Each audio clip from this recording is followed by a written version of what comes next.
괴담 정치 선동이 도를 넘고 있다 이런 비판이 좀 일고 있는 상황입니다. 공포 마케팅.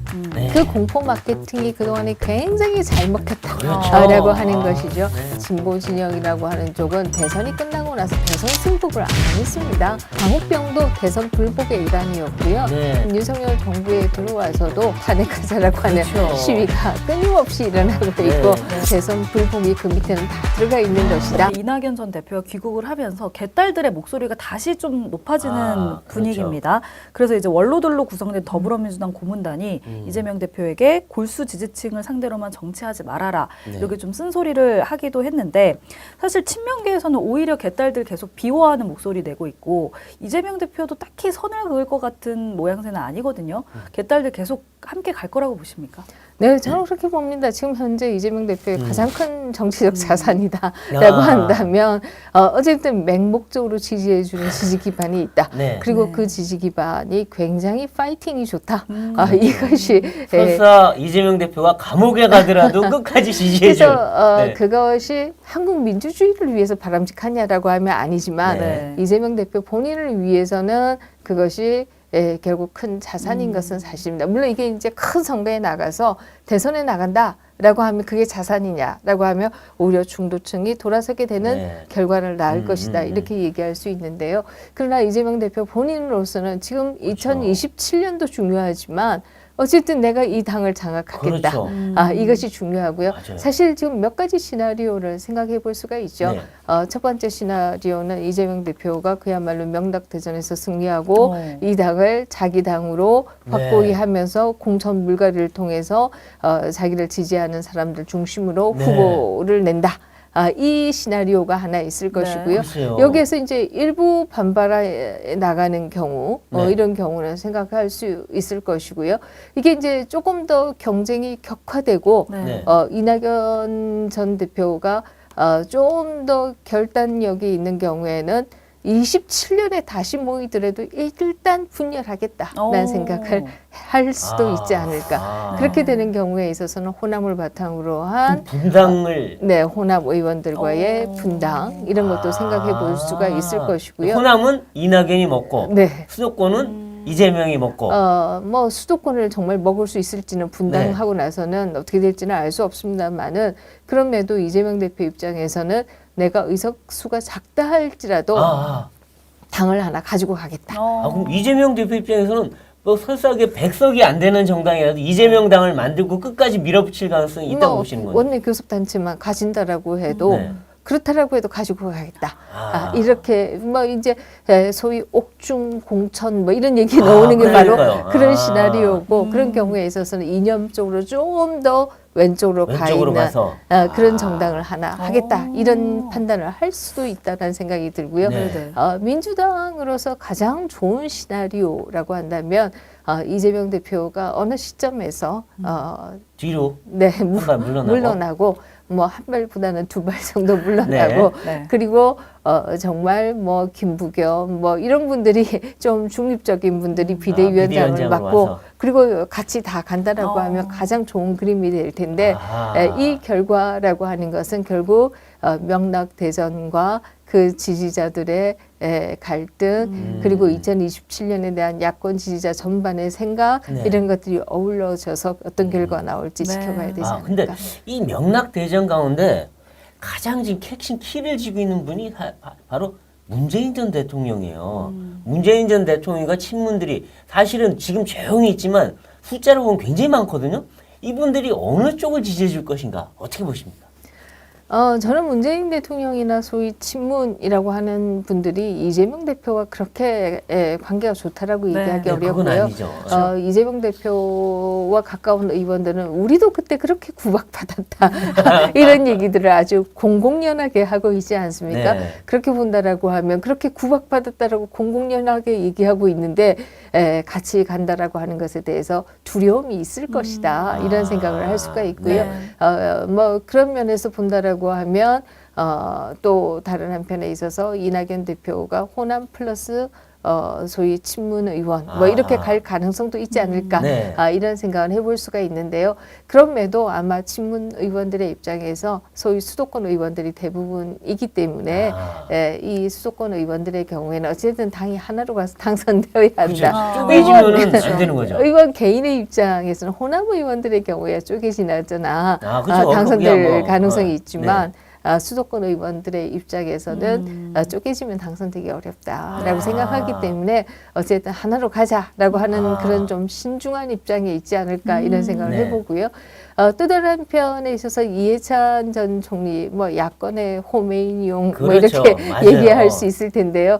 조국과 이재명이 같이 가야 된다라고 하는 것은 명락대전에서 조국이 어느 쪽으로 위치하느냐 이게 또 영향을 줄 수 있다는 생각 때문에 아마 그런 얘기들을 하는 것이 아닌가 하는 생각이 드는데요. 네. 그러나 또 다수 의원들의 입장에서는 조국이 선거 결과에 도움이 되느냐라고 하면 그것은 아니다라는 얘기를 드릴 수가 그렇죠. 있겠죠. 예. 근데 지금 이재명 대표에 대해서 이재명 대표가 어쨌든 혁신위를 우여곡절 끝에 꾸렸어요. 네네. 그래서 김은경 혁신위원장을 모셔왔는데 사실 정치권에서는 저분이 누구지? 이런 얘기를 하고 존재감이 없다, 들러리다 얘기했는데 막상 이재명 대표가 원하지 않은 갑자기 불체포 특검 포기와 네. 그 체포 등위한 가결 당론을 정하라라고 요구를 했더니 이재명 대표 깜짝 놀란 것 같아요. 그 상당히 불쾌해하고 화를 냈다고 하는데 그래서 이상한 결론을 냈죠. 부결 당론을 정하지 않겠다. 이런 말도 안 되는 말장난 같은 결론을 냈는데 이건 어떻게 보십니까? 네, 저는 뭐 그런 생각을 했습니다. 사실 그 혁신위에 들어 계시는 분들의 면면을 보면 정치권과 가까이 있지 않았던 분들이 대부분이에요. 그래서 이 여의도 언어를 좀 잘못 이해한 것이 아니냐 이재명 대표의 의중을 잘못 알았다. 하는 생각을 네. 했습니다. 왜냐라고 하면 혁신위에서 제1안으로 이 불체포 특권을 내려놓겠다라고 하는 것은 바로 이재명 대표가 대표 연설을 하면서 불체포 특권을 내려놓겠다라고 얘기하고 난 이후에 그걸 백업하려고 하는 것이었어요. 근데 저는 이재명 대표가 그 얘기를 할 때 왜 했을까? 그게 정말 불체포 특권을 내려놓고 다음에 오면 내가 법원에 가서 정말 구속될지 안 될지 결정을 받아보겠다 이 뜻으로 했을까? 저는 그것은 아니라고 생각합니다. 어떤 의미냐라고 하면 아마 이재명 대표, 이건 저의 해석입니다. 이재명 대표 본인의 입장에서는 계속 기울어진 운동장에서 싸웠다라고 생각할 거예요. 사법 리스크, 뭐 불체포 특권, 돈봉투, 김남국 다 기울어진 운동장에서 본인이 싸울 수밖에 없었다. 근데 이제 평평한 전쟁터를 발견했어요. 그게 바로 후쿠시마입니다. 그렇기 때문에 이제 뭐 사법 리스크, 불체포 특권 이런 거 얘기하지 마. 내가 다 내려놓을게. 후쿠시마에 집중해. 오로지 후쿠시마. 그 뜻으로 얘기하신 게 아닐까 하는 생각이 저의 해석이고요. 불체포 특권은 그것도 후쿠시마 싸우다가 나중에 또 뭐 닥치면 그때 가서 보면 되는 건데 일단 어쨌든 이건 다 그만 얘기해. 다 이재명 있다가. 대표 스타일이 그래요. 하다가 뭐 하면 이건 됐고 다시 전쟁 옮기고 이런 스타일들이더라고요. 근데 이번엔 기승전 후쿠시마다. 후쿠시마에서는 결코 불리하지 않다. 해볼만 하다. 네네. 사실 뭐 사법 리스크나 뭐 불체포 특권이나 돈봉투나 이건 뭐 절대적인 경사지이기 때문에 어떻게 싸울 수가 없었다. 얘기하면 할수록 끌려 들어가니까. 할 수 있을 텐데요.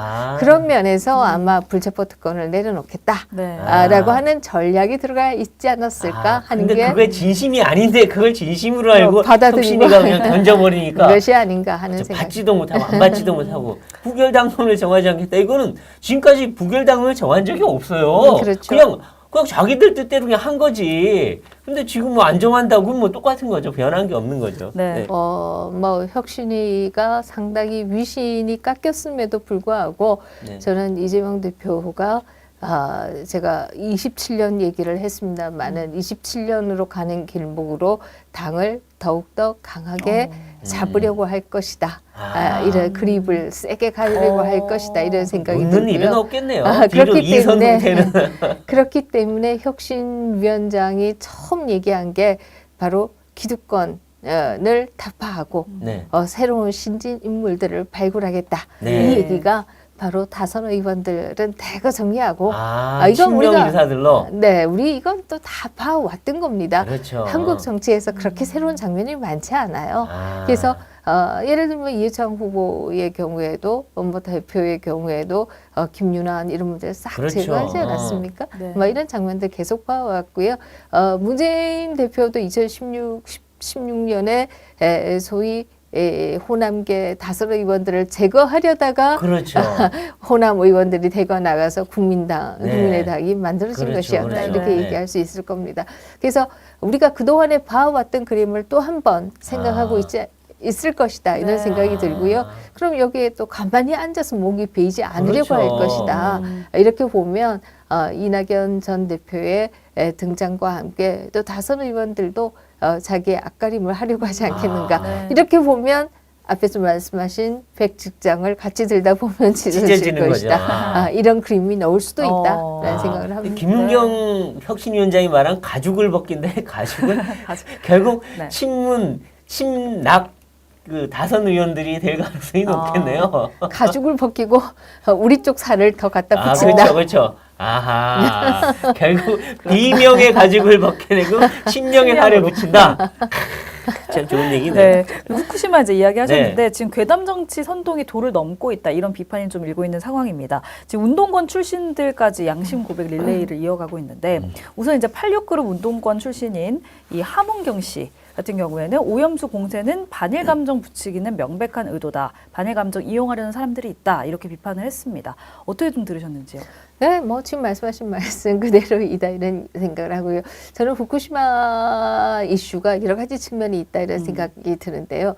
첫 번째 측면은 그동안의 소위 진보 진영에서 보여준 공포 마케팅. 네. 그 공포 마케팅이 그동안에 굉장히 잘 먹혔다라고 그렇죠. 하는 것이죠. 네. 그것의 일환이다 이렇게 볼 수 있고요. 우리가 광우병도 마찬가지고 성주 뭐 사드도 마찬가지고 다 정말 뭐 사람들이 다 죽을 것처럼 특히 예. 광우병의 경우에는 그 공포 마케팅이 처음으로 사용된 경우였고요. 정말로 그때 그때는 어마어마하게 먹혔어요. 젊은 뭐 어린 소녀들이 네. 저 죽기 싫어요. 죽기 싫어요. 막 이럴 때였다 아이고. 이렇게 얘기 드릴 수가 있고요. 그래서 그런 공포 마케팅의 일환이다라는 얘기를 드릴 수가 있고 네. 더더욱이나 지금의 소위 진보 진영이라고 하는 쪽은 대선이 끝나고 나서 대선 승복을 안 했습니다. 네. 광우병도 대선 불복의 일환이었고요. 네. 또 뭐 지금 윤석열 정부에 들어와서도 정부가 들어오자마자부터 탄핵하자라고 하는 그렇죠. 시위가 끊임없이 일어나고 네. 있고 네. 이런 면에서 보면 이 공포 마케팅 플러스 대선 불복이 그 밑에는 다 들어가 있는 것이다. 이런 얘기를 드릴 수가 있고요. 두 번째로 얘기할 수 있는 것은 이 후쿠시마는 내로남불이다라는 생각을 합니다. 왜냐라고 하면 네. 문재인 정부에서도 강경화 장관이 이것은 일본의 주거리 문제다라는 얘기를 네. 이미 한 바가 있고요. 또 정의용 장관의 경우에도 뭐 일본이 정보를 공개하고 각국에 제공하고 네.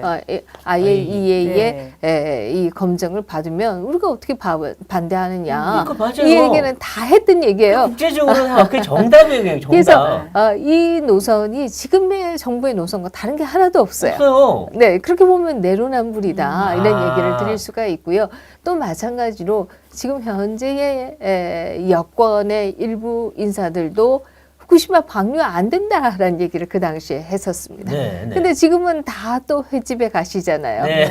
이렇게 보면 이게 내로남불적인 성격이 아. 있다 이런 얘기를 드릴 수가 네. 있고 네. 그래서 저는 정치권이 맨날 야당만 할 거 아니잖아요. 네. 본인들도 다 집권하실 거잖아요. 네. 그러니까 좀 합리적으로 판단해야 맞아요. 되는 것이 그냥 아니냐. 우려는 알겠는데 괴담은 안 되죠. 네, 네 이런 생각을 하게 되고요. 그리고 이제 어제 본 민경호 대한연대 대표란 분이 옛날 광우병 얘기하면서 그때 팩트는 전혀 논의도 안 했다. 우리 안중에도 없었다.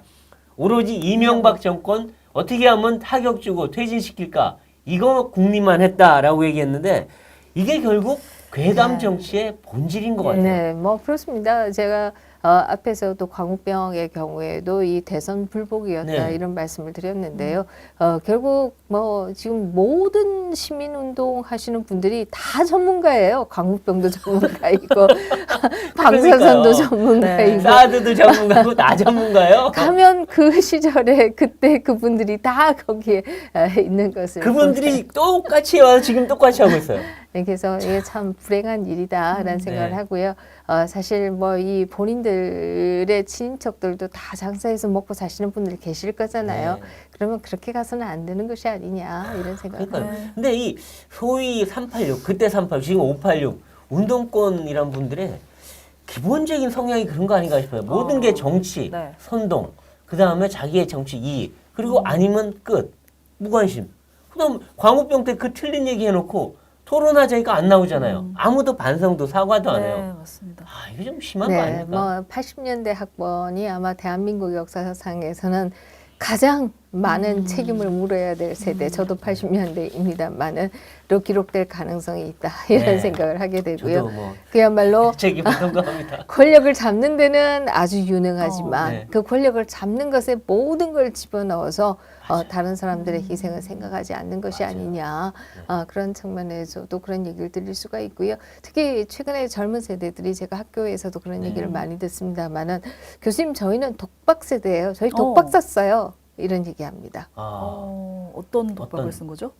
앞으로 뭐 각종 재정 문제, 뭐 아. 연금, 뭐 고령화 이와 관련된 모든 걸 이 젊은 세대들이 다 독박 써야 된다. 아 그렇죠. 이거 얼마나 부끄러운 일이냐. 문재인 정권에서 지금 뭐 몇백 조로 그냥 빚을 씌워놨잖아요 이미. 아니 뭐 국가도 그렇습니다만 가계도 네. 부동산 가격에 의해서 너무 올라서 그러고요. 집 안 그리고 찾았어. 뭐 노인들 세대가 그, 점점 많아지고 그렇죠. 젊은이들은 연금 아이를 부담 낳지 다 떠나야 않고 되고. 그렇죠. 연금, 건강보험 뭐 네. 다 마찬가지다 네. 이렇게 얘기할 수 있고요. 젊은 세대가 이런 나라를 만들어줘서 고맙습니다라는 얘기를 듣지는 못할 망정 그렇죠. 저희는 독박 세대입니다. 이런 얘기를 들을 때 제가 사실 네. 참 그러니까요. 얼굴을 들 수가 없어서 지금 586 세대 지금 기성 정치권이 다 뒤집어 씌워놨다. 네, 이런 거죠. 네. 그래서 아. 정말 참 미안할 따름이다는 얘기 말고는 할 네. 얘기가 네. 없는데요. 네. 어서 좀 정치권도 세대 교체가 일어나야 되는 것이 아니냐. 눈시울이 살짝 붉어지신 것 같아요.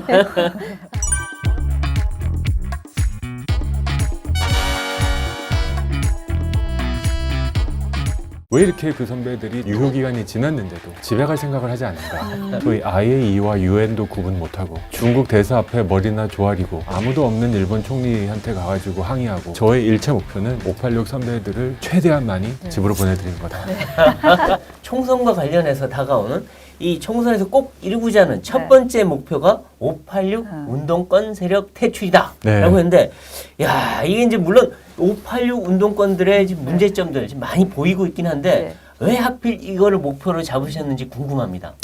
예, 저는 586 선배들의 퇴출이 없이는 네. 네. 대한민국의 정치는 이제 한 걸음도 앞으로 나아갈 수 없다고 확신합니다. 아, 우리 대한민국은 이제 글로벌한 나라가 됐습니다. 네.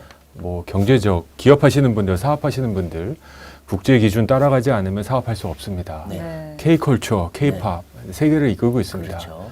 정치만큼은 너무 로컬입니다. 네. 너무 국내용이에요. 근데 왜 정치가 이렇게 국내용인가?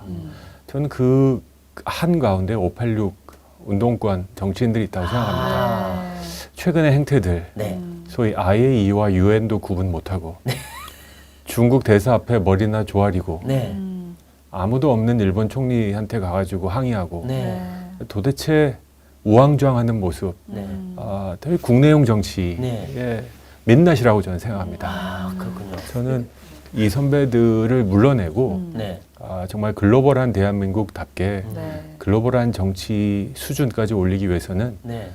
제가 이를 악물고 음. 586 선배들 퇴출을 하는데 네. 네. 앞장서겠다 결심했습니다. 그렇군요. 근데 우상호 의원 같은 경우에는 정치는 어떤 세력을 제거하기 위해서 정치를 하는 것이 목적이 돼서는 안 된다.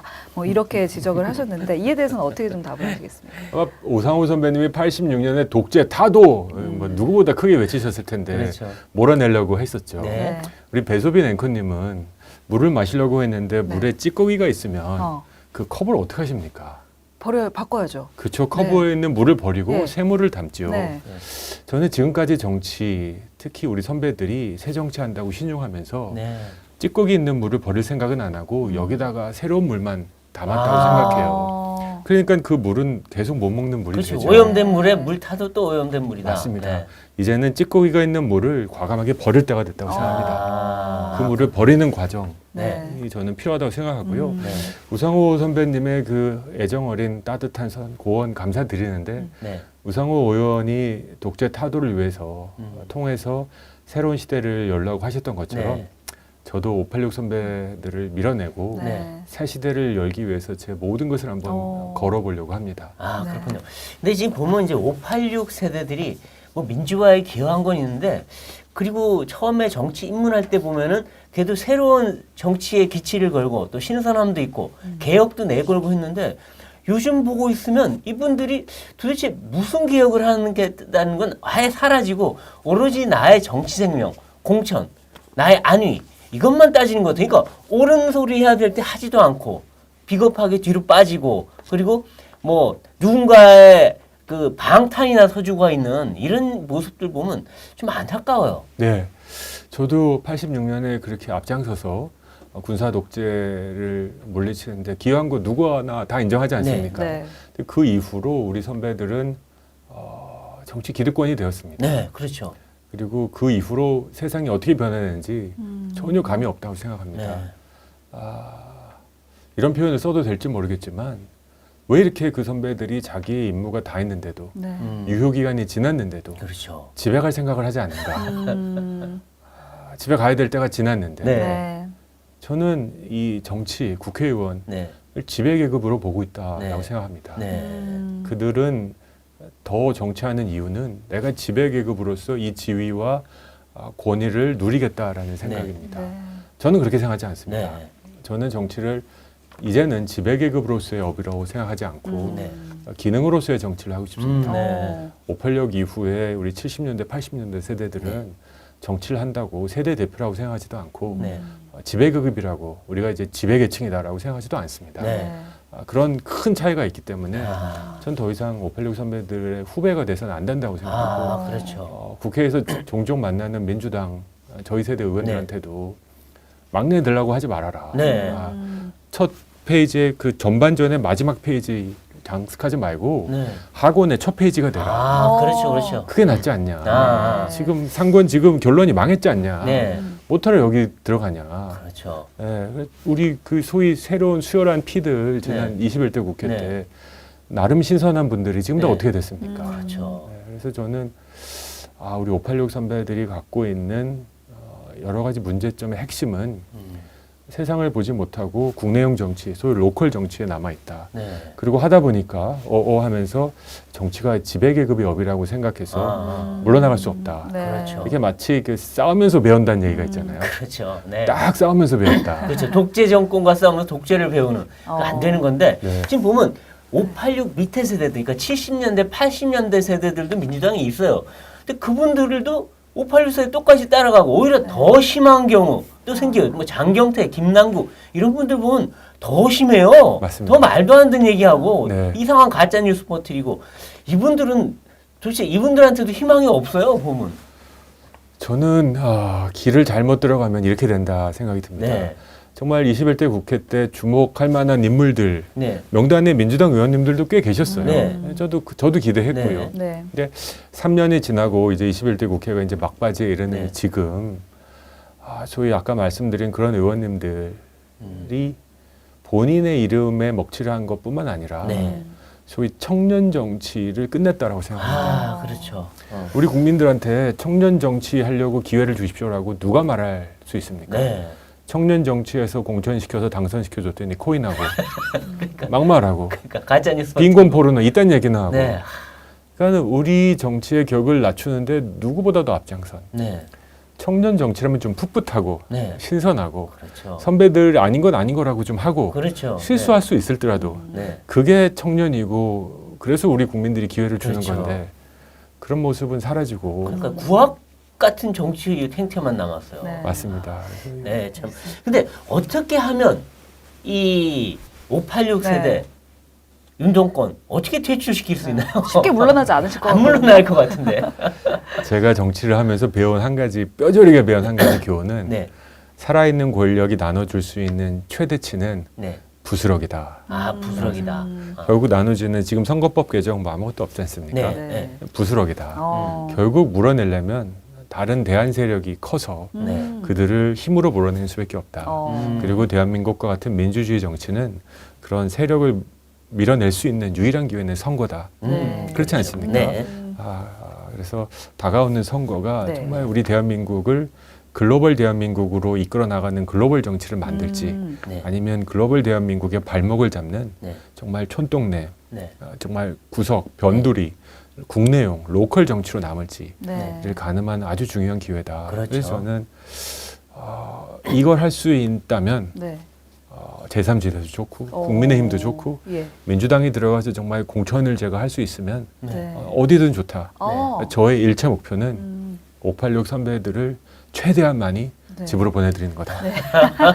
집으로 가시게. 네. 아 이거 어디든 좋다. 국민의힘도 좋고 민주당도 좋고 어디든 좋다고 하셨는데 지금 김무성 전 대표 같은 경우에는 국민의힘 와도 되겠다 이런 말씀을 하셨잖아요. 네. 만약에 이제 국민의힘이 실제로 들어가게 되신다면 좀 어떤 역할을 할 거라고 생각하시는지요? 예, 국민의힘 김무성 대표 말씀하셨는데 저는 처음 뵀습니다.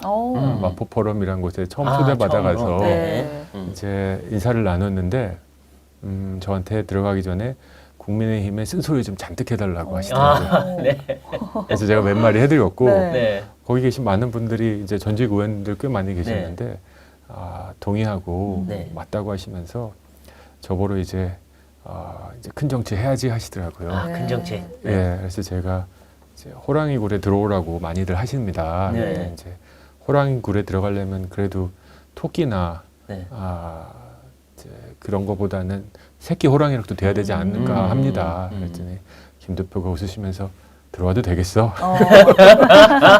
그러셔서 호랑이가 이제 좀 되셨어요. 새끼 호랑이까지는 봐주신 게 아닌가. 그래서 감사하다 그랬습니다. 네. 근데 이제 이 호랑이가 되시는데 자꾸 전에 보면 민주당 개딸 이런 분들이 문자 폭탄을 엄청나게 쏟아낸 적이 있었어요. 그래서 네. 뭐 가족까지 신변 위협까지도 하고 그랬는데 네. 요즘도 혹시 그렇습니까? 좀 어떻습니까? 뭐 요새 문자 폭탄이 뭐 그때만큼 막 하루에 700~800개씩 오진 않습니다. 아, 이제 제 SNS는 이미 전쟁터입니다. 그래요. 네. 이제 페이스북, 뭐 유튜브 네. 보면 전쟁터고요. 아, 뭐 그러니까 뭐 의원실로도 개딸도 오고 또 지지자도 오고 지지자도 오고, 보수층도 오고. 예, 야. 보수층 분들이 이제 조정훈 의원 지켜줘야겠다 이러시면서 막 제가 모르는 네. 단체 카톡방도 많다고 하더라고요. 아, 그래서 이제 막 여기저기서 싸우세요. 네. 저는 그런 선동 정치를 좋아하지는 않습니다. 그렇죠, 그렇죠. 네. 네. 그리고 다들 우리 국민이잖아요. 예. 이제 품고 싶은 마음이 있는데 네.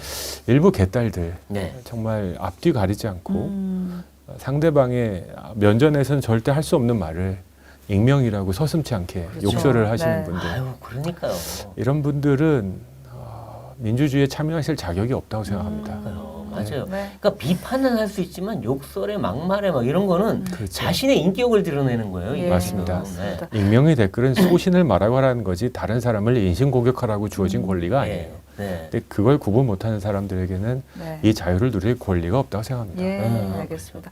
네, 총선을 앞두고 이제 정치권에서 제3세력 움직임이 일고 있습니다. 이제 지난달에 양향자 의원 같은 경우에는 신당 창당 발기인 대회를 열었고 유일하게 현역 의원으로는 유일하게 참석을 하셨다고 또 네. 들었습니다.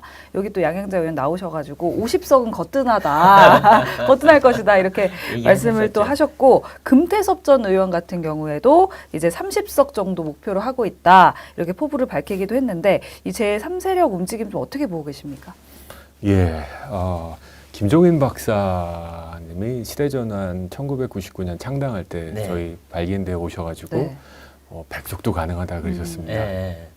이 내년 총선 목표가 뭐 국민의힘은 150석, 네. 민주당은 180석, 네. 양양자 의원님은 50석, 네. 금태섭 의원은 30석, 또 다른 여러 정당들 지금 막 하고 있는데 그 다음에 한 1000석 될 것 같아요. 한 1000석이 필요한 상황입니다.